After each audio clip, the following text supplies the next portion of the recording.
Ramona, leaning on crutches, was startled to find a mysterious woman covered in black sand in her yard. The kids were curious, and even the dog barked non-stop. To ease her worries, Ramona told the kids to stay inside as she approached the woman alone and kindly asked if she needed help. The woman answered in a low, serious tone, confusing Ramona. Sensing something unusual, Ramona lied that her husband would soon be home and demanded the woman leave or she'd call the police.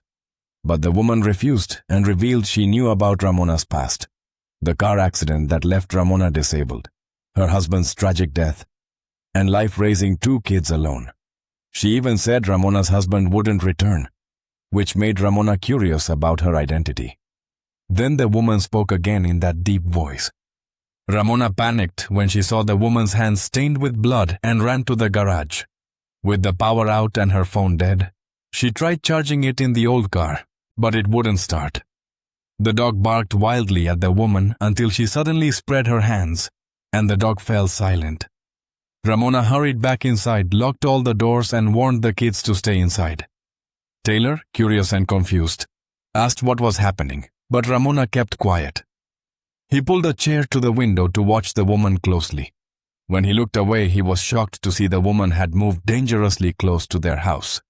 From the woman's spot, a huge shadow slowly moved toward the old truck. Taylor dozed off by the window. Ramona suddenly remembered the dog outside, opened the door and called for it, but only found its lonely leash.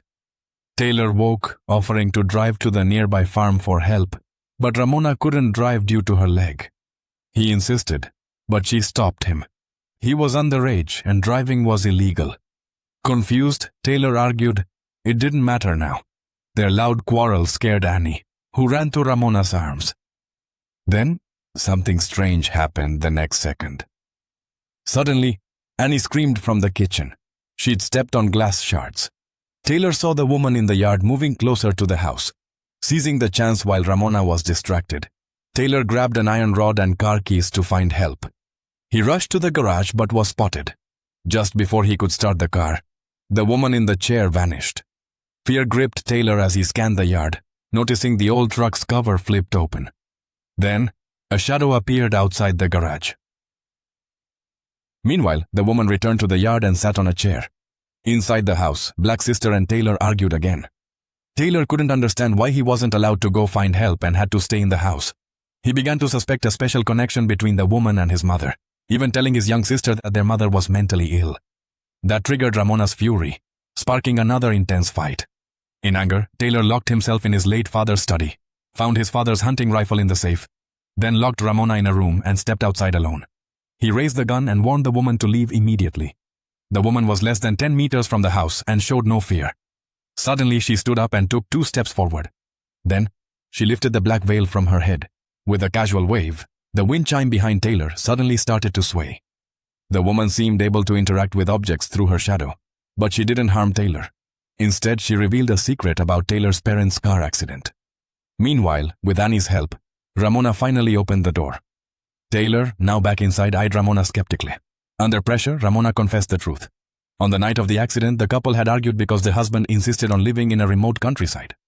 Ramona insisted on driving during a heated argument. Distracted and unstable, she caused the tragic crash. To ease guilt, she falsely claimed her husband was driving. At that moment, Annie paced nervously in the living room.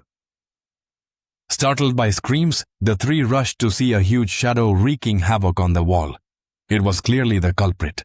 Taylor quickly shut all curtains, and they fled to the attic to hide. Outside, the enormous shadow engulfed the house. A hand reached for Annie's foot, dragging her away. Taylor covered the window with a painting, hiding the view, helping Annie escape harm. As night fell, the attic went dark. Suddenly, the chandelier swung, signaling the woman's presence. Taylor switched on a flashlight. Sure enough, the woman stood right behind Ramona. Ramona quickly grabbed a stick and started to fight back, but with her disabled legs, she was no match. The woman easily threw her aside, then suddenly vanished, leaving only a shadow behind. Annie, clutching a flashlight, hid in a corner. Unexpectedly, the woman shifted her focus. A shadow appeared behind her, waving hands wildly, trying to stop the woman from approaching Annie. Ramona's physical body had already been consumed by the woman. Now just a shadow remained. The woman tightly held Annie, who showed no resistance, seeming under control. Moments later, they both disappeared into the attic. With the woman gone, Ramona's body was freed. She heard Annie's calls and followed the sound to her husband's study. Using a lighter to find faint light, she saw the study transformed into a dim, damp museum. Ramona rushed inside and froze at the hallway's end. Her husband lay on the bed, looking at her lovingly.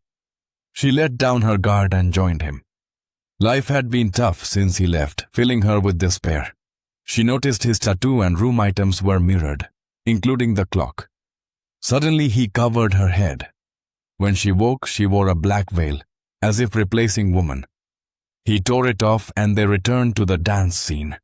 This time Ramona approached Annie, but woman's shadow was behind her. As Ramona tried to pick Annie up, visions of killing her flashed in her mind. Holding Annie, she called out, but Annie vanished. Ramona saw her reflection, confronting her dark side. Annie reappeared and they moved to the bedroom where Ramona understood woman's identity. She told Taylor to take Annie downstairs while she prepared to end it. Soon, woman emerged from the shadows. She said she came from deep within Ramona's soul, answering her call. After losing her husband, Ramona struggled with no income and 2 kids to care for. The stress was overwhelming, and she thought about ending her life but lacked courage. So, she prayed to God for strength, day and night, and summoned the woman, who was meant to help her end it all today. Then, the woman showed Ramona a lighter flicked near her kid's photo. Taylor would become a great scientist, Annie would get into college, and live happily. Realizing her presence was holding them back, Ramona was torn inside. Ramona sent Taylor downstairs to get help from neighbors. Though confused, Taylor obeyed. Ramona went back upstairs and the woman helped her grab a shotgun, aiming it at Ramona's chin. But after a long time, no gunshot was heard. Ramona limped out of the house, and Taylor and Annie hadn't gone to the neighbors but waited nearby. The family embraced tightly. Though Ramona had summoned the strength, she couldn't let go of her kids. No matter how hard life got, she didn't want to be apart from them. Finally, Taylor helped Ramona back inside. At that moment, the power came back on, and their missing dog suddenly returned home. Things seemed to be turning around. As long as Ramona gave up her dark thoughts, the mysterious woman would never show up. That's the full story of Woman in the Yard, a 2025 American psychological horror film.